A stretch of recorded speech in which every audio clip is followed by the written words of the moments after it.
Hello good morning welcome back to our blog અને ક્રીવ અત્યારે જો શું કરે છે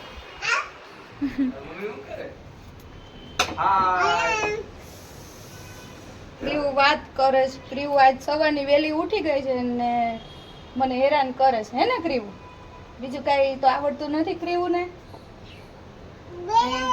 ક્રીવના વિવેક કાકાનું ગુડ મોર્નિંગ થઈ ગયું છે ગુડ મોર્નિંગ થઈ ગયું છે શું થઈ ગયું ક્યુ શું થઈ ગયું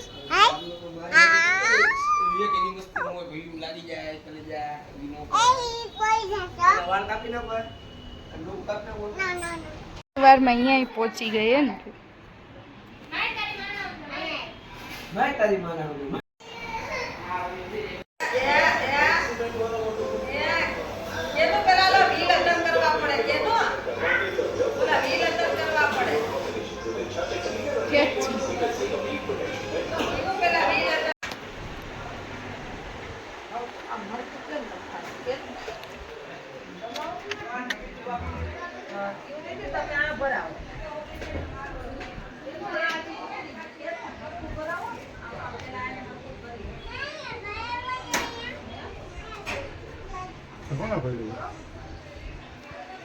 હેલો ગુડ ઇવનિંગ તો સાંજના વાગી ગયા છે 6:15 અને મસ્ત એવી સાંજ છે જો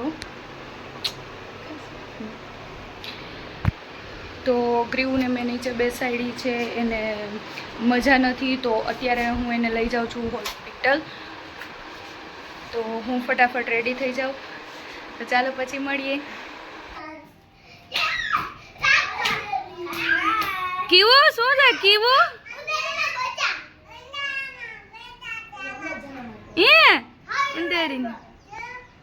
હા હું તૈયાર થઈ ગઈ છું અને મનીષા નીચે બેઠી છે કેતનભાઈ નાસ્તો કરી લે એટલે અમે લોકો નીકળીએ બહાર બ્લોગ શૂટ કરવું થોડું મુશ્કેલ છે કારણ કે કેનિશા અને ક્રીવા બંને અમારી સાથે હોય અને બાઇક પણ મોપેડ પણ અમે જ ચલાવતા હોય એટલે થોડુંક મુશ્કેલ થઈ જાય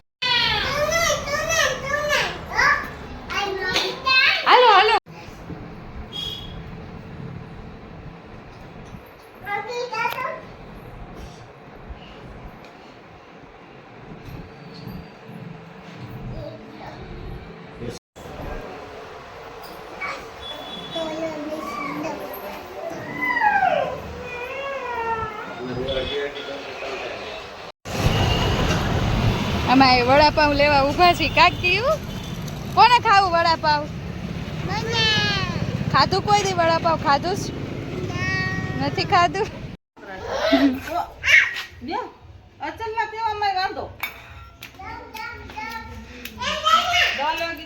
હા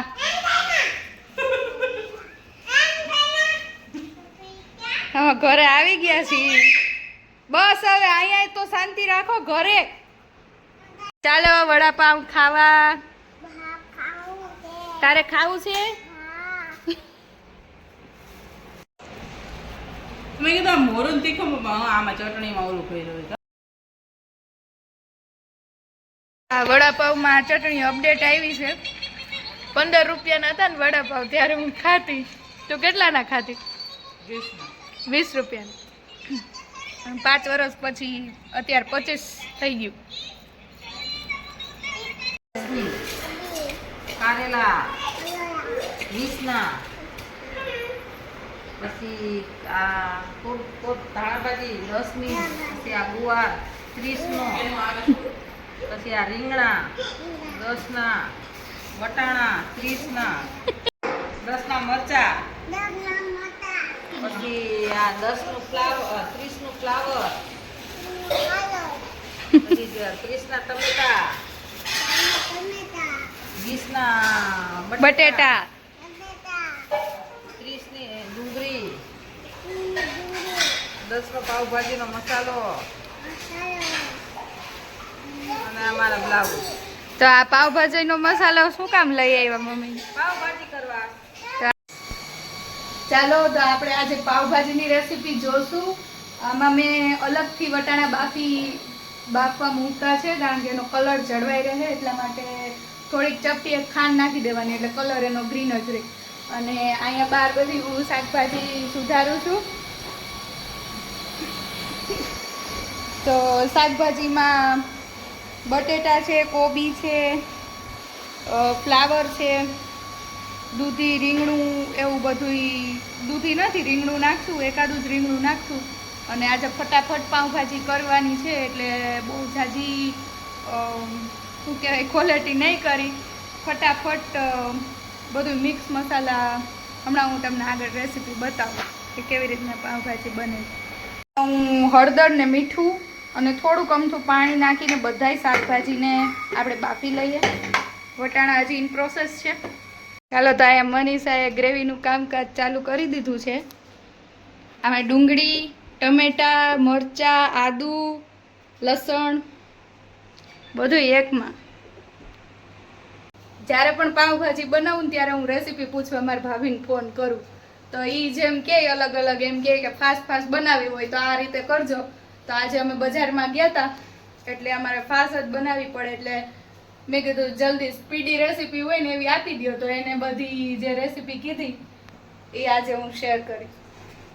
આમાં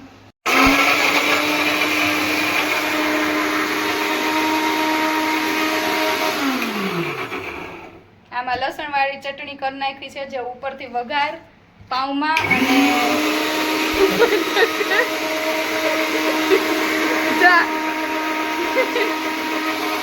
આને હું બોલું ને એ નથી ગમતું.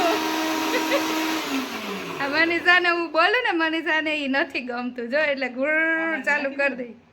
હા, આમ જ નાખી દે ને.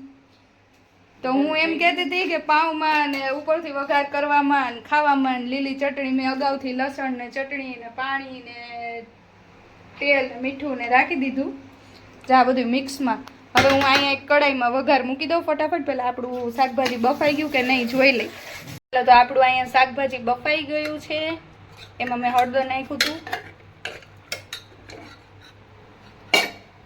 અહીંયા વટાણા બફાઈ ગયા છે, જે ઉપરથી નાખવાના છે. અને આમાં મરચાં ને આદુ ને લસણની પેસ્ટ થાય છે, લસણ નાખવાનું છે. તેલ મૂકી દીધું છે. હમણાં મારો પગ ભાંગી જાત અંગૂઠો આ પડત મારા પગ ઉપર. સારું હાલો, સીતપરામાં પડે તમારી પાઉંભાજી. ચાલો, તો મેં લોગ પાઉંભાજી તો ઠીક. તેલ મૂકી દીધું છે. હવે એમાં ગરમ થઈ ગયું જોઈએ. આપણે આંગળી નાખીને ન જોવાય, પાઉંભાજી મસાલો નખાય ખબર પડે. હાલો,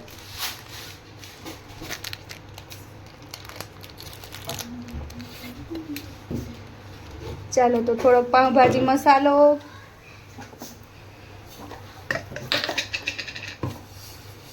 પછી થોડીક હળદર, થોડીક જ આપણે આમાં નાખી હતી ને એટલે થોડીક જ. અને આ બધી પેસ્ટમાં ડુંગળી, મરચાં, આદુ, લસણ, ટમેટું મનીષાએ બનાવી ને એ પેસ્ટ. પાઉંભાજીમાં ધાણા જીરું ન નખાય, કારણ કે પાઉંભાજી કાળી લાગે ને સારી ન લાગે, એવું મારી ભાભીએ કીધું. એટલે હિંગ હોય ને તો હિંગ નાખવાની. અમારે હિંગ છે પણ દળવી પડે એમ છે, તો દળે કોણ? એટલે હવે કાલ બપોરે વાત દળવાની છે ને હિંગ. ચાલો, આ ગ્રેવીને આપણે ચડવા દઈએ.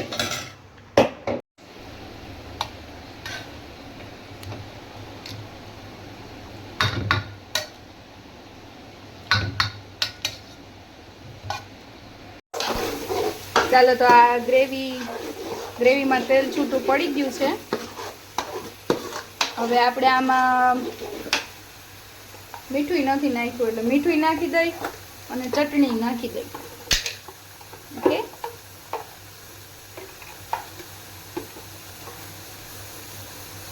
આ ગયું મીઠું.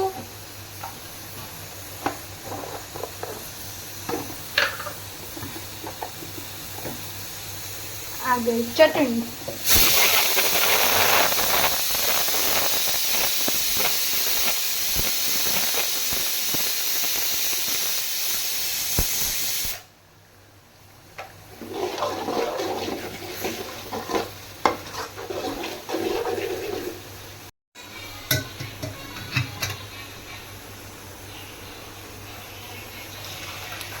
શાકભાજી,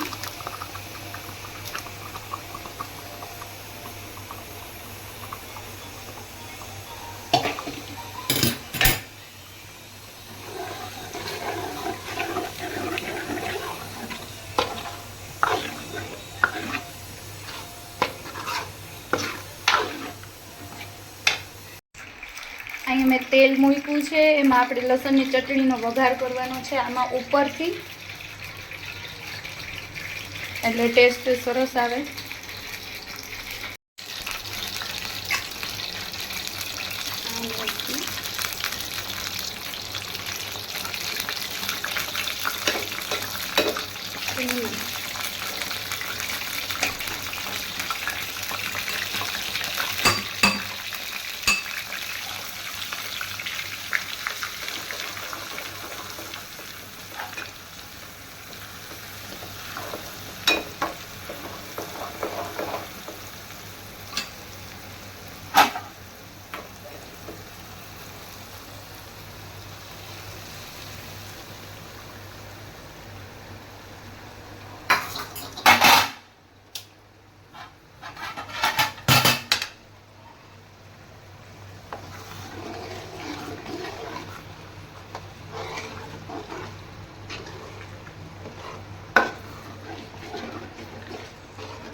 નાખી દઈશું આપણે વટાણા.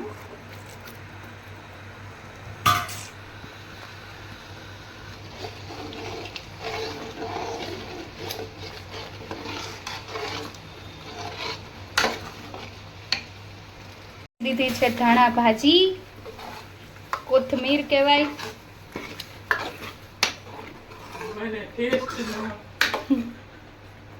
ચાલો હવે આપણે દેશું મનીષાને ટેસ્ટ કરવા માટે. મનીષા પેલા ઈ બાજરાનો રોટલો લઈને ઊભી હતી, મેં કીધું પાઉં તો આવી ગયા છે.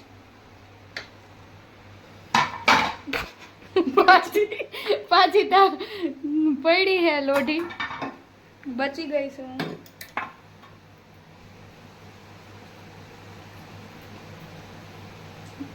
એક્સપર્ટ રેડી છે ને? ચાલો રેડી છે. હું રસોઈ બનાવું ને એટલે મનીષાને પૂછું કેવું બન્યું કેવું નહીં. તો કેતનભાઈ એ કંઈક ખોચરા કાઢે ને તો કેતનભાઈ એમ કહે કે તને ખોચરા જ કાઢવા હોય કા. પછી એમ કહે કે અમારું એવું મંતવ્ય હોય કે સારું બને બીજી વાર, ખોચરા તો કોઈ કાઢતું ન હોય. ચાલો હું ટેસ્ટ કરી લઉં.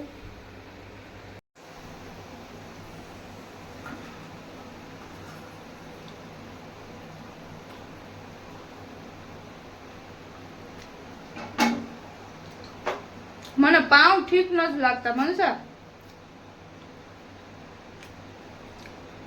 પાઉંમાં કઈક ગડબડ હોય, વાસી હોય એવું નથી લાગતું ને?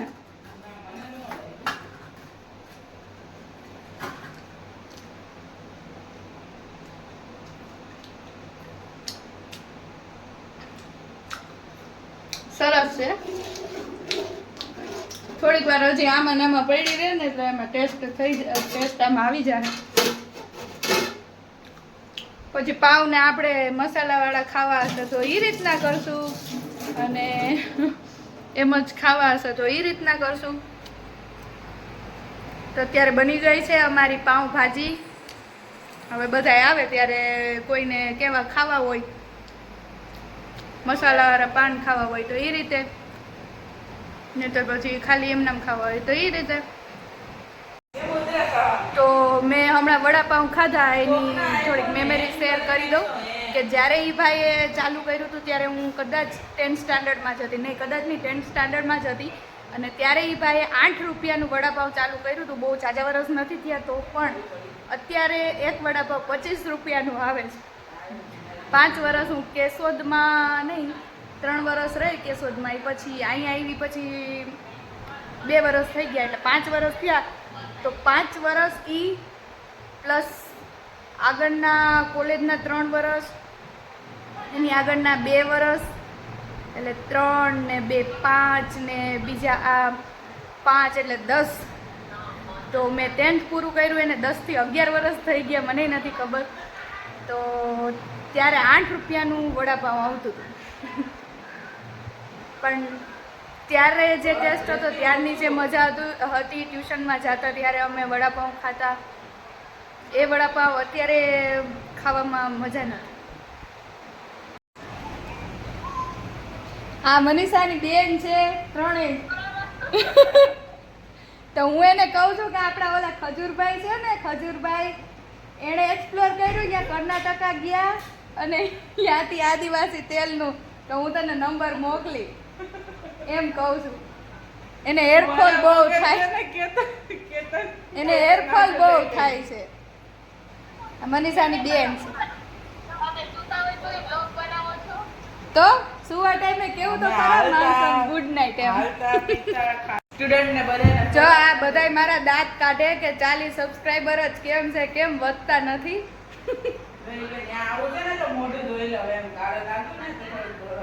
તો આ કોઈ મહેનત કરતું નથી. આ કેતનભાઈ છે, વાસુ છે, તો એ કઈ લિંક બિંક મૂકતા નથી. બધા ફેમસ હીરો છે અમારે, પણ હવે નથી મૂકતા લિંક. કાંઈ વાંધો નહીં, આપણે ફેમસ થઈ જાવ ને એટલે આપણે એને ઓળખશું, બરાબર. હું કે મનીષા કેતનભાઈ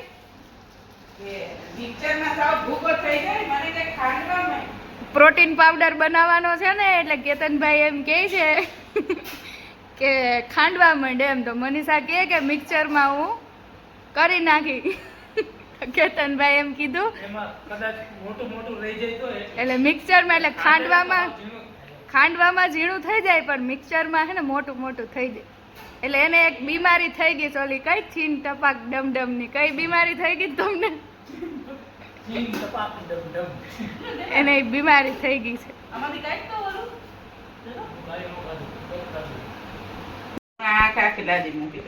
તો મનીષાને ખાલી શેકવા છે, મસાલા પાવ કરવામાં એને નથી મેળ આવતો.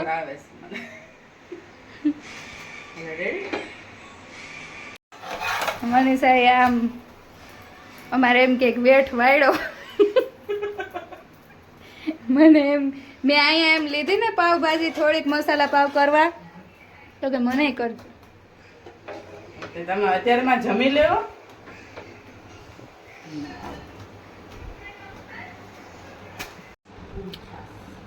મસાલા પાવ માટે નાખ્યું તેલ, લસણ વાળી ચટણી થોડીક હોય કે ન હોય નથી ખબર, મારી રીતે કરું છું. થોડીક પાવભાજી અને આ થઈ ગયું ચીન ટપાક ડમ ડમ. બટર પણ નખાય.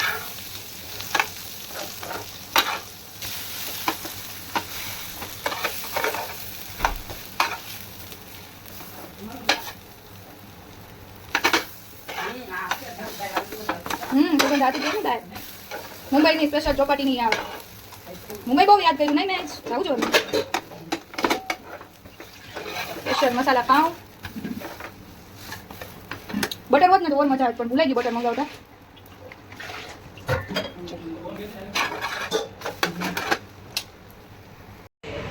એમ નહીં મનીષા, હું શું કહું, તો પ્રોટીન પાવડર બનાવીને એટલે કેતનભાઈ દેજે મિક્સરમાં કરવા. આ તો હું બિચારા કોઈ દી ક્યારેક કર્યું ન હોય ને મિક્સરમાં, ક્યારેક કામ ચીંધ ને ઇલેક્ટ્રિસિટી બચે ને ખાંડવાથી. જો અમારા દેશનું ભવિષ્ય ગેમમાં પડ્યા છે.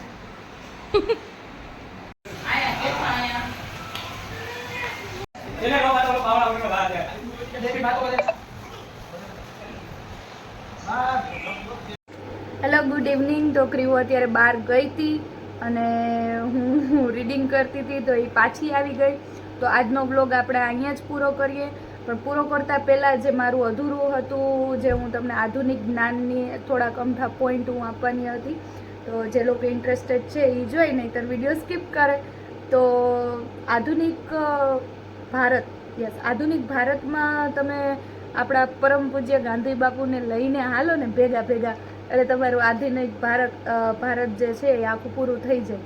તો ગાંધી બાપુનું ભારતમાં આગમનથી લઈને એની પહેલાં તમે ગાંધી બાપુનું જન્મ ને એનું પત્ની ને માતા ને પિતા ને એ બધા જે એના દાદા ઉત્તમદાસ છે જે એ બધાય તમે એ તો આગળ કરી જ લો, પણ ગાંધીજીનું ભારતમાં આગમન 1915 1915થી એનું ભારતમાં આગમન થયું. કયું સોડા ઢોળતી નહીં, ઓકે હો ને?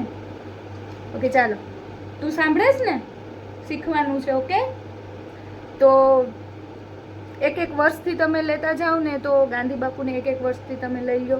તો 1950થી ગાંધી બાપુનું આગમન થયું અને 25 મે 1915ના રોજ પહેલો આશ્રમ સત્યાગ્રહ આશ્રમ પડી ગઈ 1 મિનિટ સત્યાગ્રહ આશ્રમ સ્થાપિત કર્યો, જે જીવણભાઈ દેસાઈનો હતો. કોચરબ જે પાલડી, અમદાવાદની બાજુમાં જે પાલડી છે એમની બાજુમાં.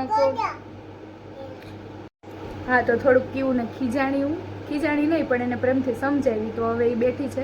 હા, તો હું એમ કહેતી હતી કે 1915માં ગાંધીજીનું ભારતમાં આગમન થયું અને ગુજરાતમાં આગમન થયું અને 25 મે 1915માં પહેલો સત્યાગ્રહ આશ્રમ સ્થાપિત કર્યો, જે જીવણભાઈ દેસાઈનો જે બંગલો હતો પાલડીની બાજુમાં, અમદાવાદ પાલડીની બાજુમાં જે કોચરબ ગામ તરીકે હતું ત્યાં, તો તે કોચરબ આશ્રમ તરીકે પણ ઓળખાય છે. પછી 1915 પછી 1917 2 વર્ષ પછી 2 સત્યાગ્રહ થયા. એક તો ભારતમાં થયું અને એક ગુજરાતમાં. તો ભારતમાં થયું એ ચંપારણ સત્યાગ્રહ અને ગુજરાતમાં થયું એ ખેડા સત્યાગ્રહ 1917માં. જોજો, 1915 1917 પછી 1918 આવશે, 1919 આવશે, એવી રીતના. તો 19 ફટાફટ કહી દઉં તો ભારતમાં ચંપારણ સત્યાગ્રહ થયું એન્ડ ચંપારણ સત્યાગ્રહ ગળી માટે થયું હતું. એ તમે ઇન ડિટેલ બધું વાંચશો તો તમને મજા આવશે, એક કહાની જેવું લાગશે. હિસ્ટ્રી એટલા માટે મારો ફેવરિટ સબ્જેક્ટ છે, એક જોતા ફેવરિટ છે, એમ બહુ ફેવરિટ નથી, એમ બહુ યાદ રાખવું પડે. અને જે ખેડા સત્યાગ્રહ હતા એ ખેડા સત્યાગ્રહ તેમને કર્યું એ અતિવૃષ્ટિના કારણે કર્યું હતું. પછી 1918 આવ્યો મિલ મજૂર સત્યાગ્રહ, જેને ધર્મયુદ્ધ પણ કહેવાય છે.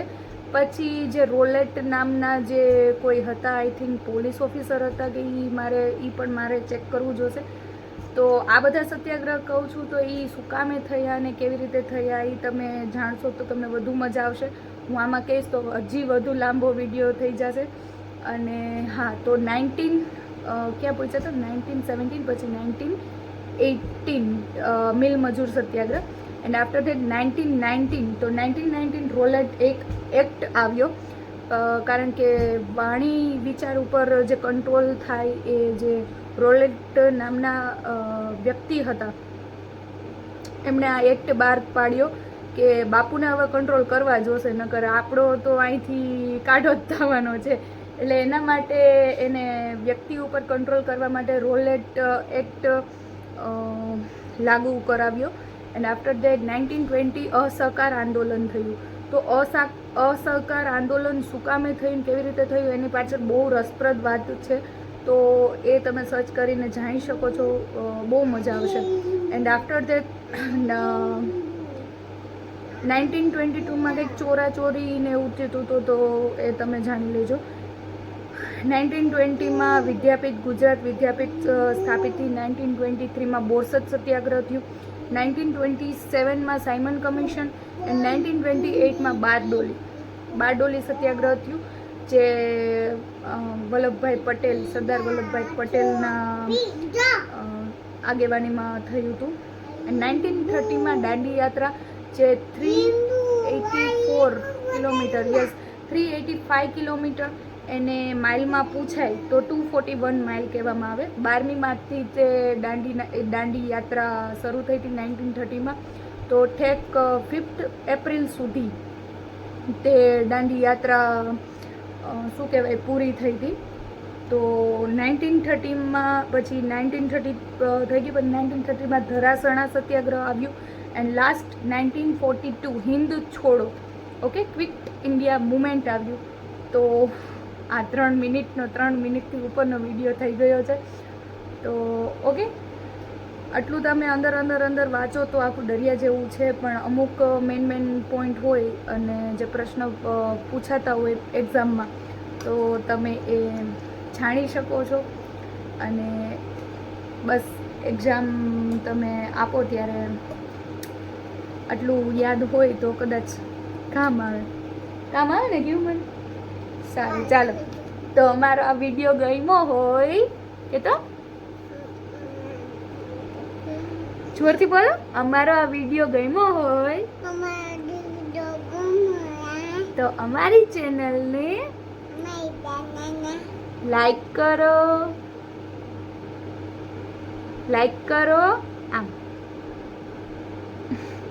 લાઈક કરો, શેર કરો અને સબસ્ક્રાઈબ કરો.